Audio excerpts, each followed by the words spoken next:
మహబూబ్ నగర్ జిల్లా భూత్పూర్లో జరుగుతున్న బహిరంగ సభలో మంత్రి హరీష్ రావు మాట్లాడుతున్నారు. ఇప్పుడు లైవ్ చూద్దాం. ఆ రోజుల్లో ఇక్కడ నేను వారితో పాటు నడవడం జరిగింది. ఆ రోజు పాదయాత్రలో పాల్గొన్నప్పుడు ముఖ్యమంత్రి గారు ఐజలో మాట్లాడేటప్పుడు ఒక మాట అన్నారు. పాలమూరు వలస కూలీల బతుకుదెరువు మారాలన్నా, నల్లగొండ జిల్లా ఫ్లోరైడ్ వెతలు తీరాలన్నా తెలంగాణ రాష్ట్రం రావాలని చెప్పి ఆ రోజు పాదయాత్ర సందర్భంగా ఐజలో ముఖ్యమంత్రి గారు అన్నటువంటి మాటలు. ఇవాళ మన ముఖ్యమంత్రి గారు తెలంగాణ సాధించిండ్రు. పాలమూరు జిల్లా ప్రజల బతుకుదెరువు మారడం కోసం ఈ పాలమూరు ఎత్తిపోతల పథకాన్ని అనుకున్న విధంగా సాధించి ఇవాళ మీ ముందుకు తీసుకొచ్చినారు గౌరవ ముఖ్యమంత్రి కేసీఆర్ గారు. నిజంగా చెప్పాలంటే ప్రాజెక్టుల రూపకల్పన అంటే ఇంజనీర్లు చేస్తారు.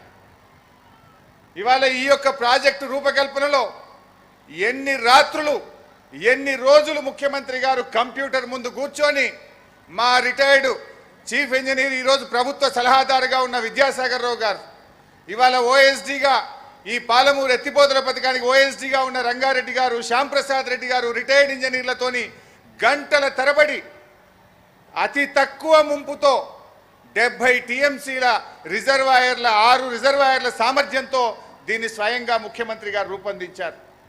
నాకు తెలిసి ఈ రాష్ట్రంలో కానీ ఈ దేశంలో కానీ కేవలం 5 గ్రామాల ముంపుతో 70 టీఎంసీల రిజర్వాయర్లు రూపకల్పన చేసిన ఘనత మన ముఖ్యమంత్రి కేసీఆర్ గారికి మాత్రమే దక్కుతుందని మనం చేస్తా ఉన్నాం.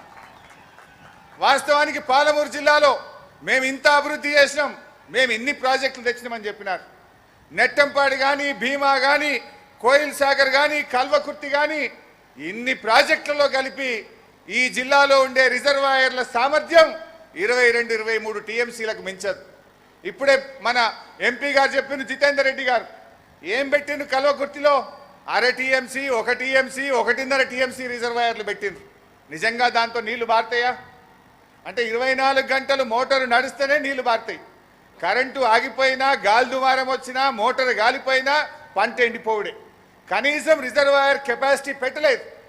ఇవాళ ముఖ్యమంత్రి గారు అన్నీ ఆలోచించి, అంటే గత ముఖ్యమంత్రులకు గత ప్రభుత్వాలకు నీళ్ళు ఇచ్చే ఉద్దేశం కాదు, కేవలం పాలమూరును దత్తత తీసుకున్నా అని ఒక ఆయన మొక్కలు నాటి ఇంకో ముఖ్యమంత్రి గారు మోసపుచ్చే ప్రయత్నం చేసిన తప్ప నీళ్ళు ఇచ్చే ప్రయత్నం చేయలేదు. ఇవాళ మన ముఖ్యమంత్రి గారు మహబూబ్ నగర్ జిల్లా ఎంపీగా ఈ తెలంగాణ రాష్ట్రాన్ని సాధించి వారు ఒకటే అనేవారు, ఎప్పుడైనా తెలంగాణలో మొట్టమొదలు ఒక ఇరిగేషన్ ప్రాజెక్ట్ ఏదైనా చేయాలంటే అది మహబూబ్ నగర్ జిల్లాకు చేయాలని ఆనాడు ఉద్యమ కాలంలో చెప్పినరు. ఇవాళ చేతల్లో రుజువు చేసి ఈ 32,500 కోట్ల తెలంగాణ రాష్ట్రంలోని మొట్టమొదటి భారీ నీటిపారుదల ప్రాజెక్టును మహబూబ్ నగర్ జిల్లాకి ఈరోజు అందించడం జరిగింది. అందువల్ల ఈరోజు ఈ 70 టీఎంసీల రిజర్వాయర్లతోని గతంలో చేపట్టినటువంటి కల్వకుర్తి స్టెబిలైజేషన్ కూడా జరుగుతుంది. గతంలో వాళ్ళు చేసిన తప్పిదాలు కానీ, గతంలో రిజర్వాయర్ల కెపాసిటీ తక్కువగా ఉండడం వల్ల భవిష్యత్తులో మనం ఎదుర్కోబోయే ఇబ్బందులను కూడా పరిష్కారం చేస్తూ అటు కల్వకుర్తి యొక్క ఆయకట్టు 3.5 లక్షల ఎకరాలు, ఈ పాలమూరు ఎత్తిపోతల పథకం కింద 7 లక్షల ఎకరాలు ఈ జిల్లాకు మనం సాగునీరు అందించుకోబోతున్నామని మనం చేస్తూ ఉన్నాం. ఎందుకంటే పాలమూరు బిడ్డలంటే ముఖ్యమంత్రి గారు చాలాసార్లు చెప్పేవారు, ఈ దేశంలో ఎక్కడ భారీ నీటిపారుదల ప్రాజెక్టు కట్టినా, ఈ దేశంలో ఎక్కడ రోడ్లు వేసినా అక్కడ కనబడే వాళ్ళు పాలమూరు బిడ్డలే. మన ముఖ్యమంత్రి గారి కళ, ముఖ్యమంత్రి గారి ఆకాంక్ష ఒక్కటే, ఈ జిల్లాలో గతంలో కొనసాగుతున్నటువంటి కల్వకుర్తి, నెట్టంపాడు, భీమా, కోయిల్ సాగర్ ప్రాజెక్టులు పూర్తి చేయాలి 1 సంవత్సర కాలంలో. వచ్చే 4 సంవత్సరాల్లోగా ఈ యొక్క పాలమూరు ఎత్తిపోతల పథకాన్ని పూర్తి చేసి 16 లక్షల ఎకరాలకు ఈ జిల్లాలో సాగునీరు అందించడమే మన ముఖ్యమంత్రి గారి లక్ష్యం. 16 లక్షల ఎకరాలకు సాగునీరు అందించాలి. వలసపోయిన 15 లక్షల మంది మన పాలమూరు బిడ్డలు తిరిగి మళ్ళీ పాలమూరుకు వచ్చి వాళ్ళ పంట పొలాల్లో వ్యవసాయం చేసి ఆత్మగౌరవంతో సుఖ సంతోషాలతో ఈ పాలమూరు జిల్లా వర్ధిల్లడమే మన ముఖ్యమంత్రి గారి లక్ష్యం అని చెప్పి నేను ఈ సందర్భంగా మనం చేస్తా ఉన్నాం.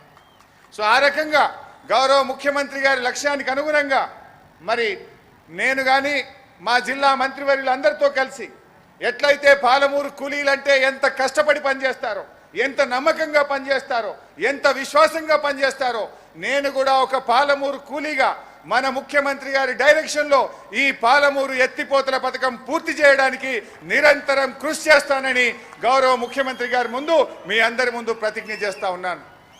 అదేవిధంగా ఈ గత కొంతకాలంగా పెండింగ్లో ఉండేటువంటి మన జిల్లా పెండింగ్ ప్రాజెక్టులను కూడా పూర్తి చేయడానికి ఈ మధ్యలోనే ముఖ్యమంత్రి గారు అన్ని నిర్ణయాలు కూడా తీసుకోవడం జరిగింది. కేంద్ర ప్రభుత్వం కొత్తగా తెచ్చినటువంటి ల్యాండ్ ఎక్విజిషన్ చట్టం వల్ల కొన్ని ఇబ్బందులు వచ్చినాయి. కానీ ముఖ్యమంత్రి గారు ఒకటే మాట అన్నారు, మన బిడ్డలు భూమి కోల్పోయినటువంటి వాళ్ళు గూడు చెదిరిన పక్షులు లాంటి వాళ్ళు, వాళ్ళకు ₹1 ఎక్కువే ఇద్దాం. ఈ దేశంలో ఏ రాష్ట్రం ఇచ్చిన దానికంటే కూడా మన భూములు కోల్పోతున్నటువంటి వారికి ₹1 ఎక్కువ ఇచ్చి వాళ్ళు సంతోషంగా సహకరించే విధంగా మన తెలంగాణ ప్రభుత్వం ల్యాండ్ పర్చేజ్ పాలసీని తీసుకొచ్చాం. ఇక ల్యాండ్ ఎక్విజిషన్ లేదు, కేవలం ల్యాండ్ పర్చేజ్ ద్వారానే చేస్తాం.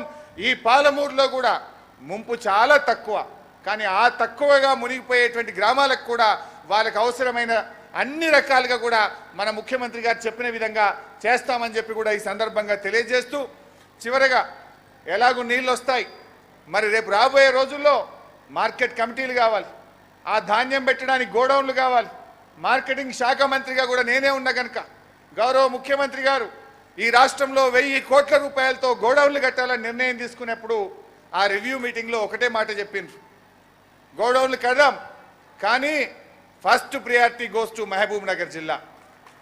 జియోగ్రఫికల్గా భౌగోళికంగా అతిపెద్ద జిల్లా మహబూబ్ నగర్ జిల్లా, 64 మండలాలు ఉన్న జిల్లా.